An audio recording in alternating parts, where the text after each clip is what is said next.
What does it take to be an overnight success for writer Angeline Boulley? It started with the germ of an idea while in high school that wasn't published for 37 years, all while working full-time and raising 3 children.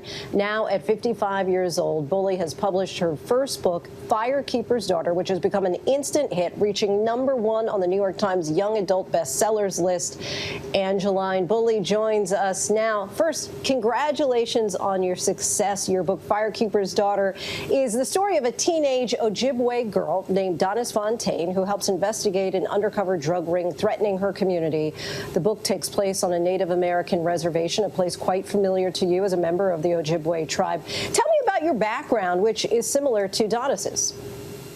Well, light-skinned Native girl, and my father's Ojibwe, my mom is non-Native, and so I grew up hearing a lot of things like, oh, you don't look Native, or, just different things of people who don't really fully understand that there's so much diversity in being Native, and so I'm similar to Donis in that way.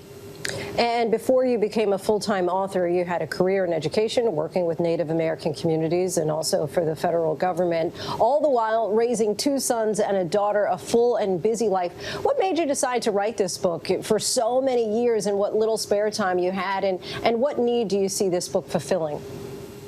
Well, my daughter was a preteen, and I think that really propelled me to sit down and write this story that had been in my mind since I was 18 about a young Ojibwe woman who has a native father, non-native mother, and ends up getting pulled into this undercover investigation. And at first, you think she's an ordinary Ojibwe girl, and then you find out there's so much more to her, and it actually makes her the ideal confidential informant for the FBI. But then she starts thinking about, is protecting her community the same thing as helping the FBI? Because it seems like there's really 2 investigations going on, theirs and hers. Really interesting read. And in reading Firekeeper's Daughter, I was struck that not only does the book feature a Native American protagonist, but also that you include a lot of Native dialogue as well. Why was that important to you in creating Donis's world? Because Donis grew up with the language, and so that's just a part of how she thinks. And so I wrote the book wanting the language to be very organic. I purposely didn't have a glossary because I thought if it's organic, it's written in first-person point of view, so you are inside Donis's head. And of course she's gonna, have the language peppered in there. And so that's, and my goal was that it would be organic and people would be able to figure it out through the context. And lastly, what would you hope that audiences take away from Firekeeper's Daughter?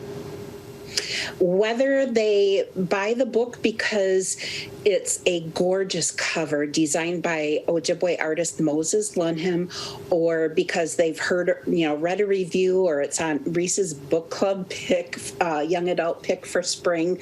Whatever reason they pick up the book, what I hope stays with them is a greater understanding of what it is to be Native. Today, in these times, we are still here. We have dynamic stories to tell. Author Angeline Boulley, thank you so much for your time. And once again, congratulations. Miigwech, thank you so much.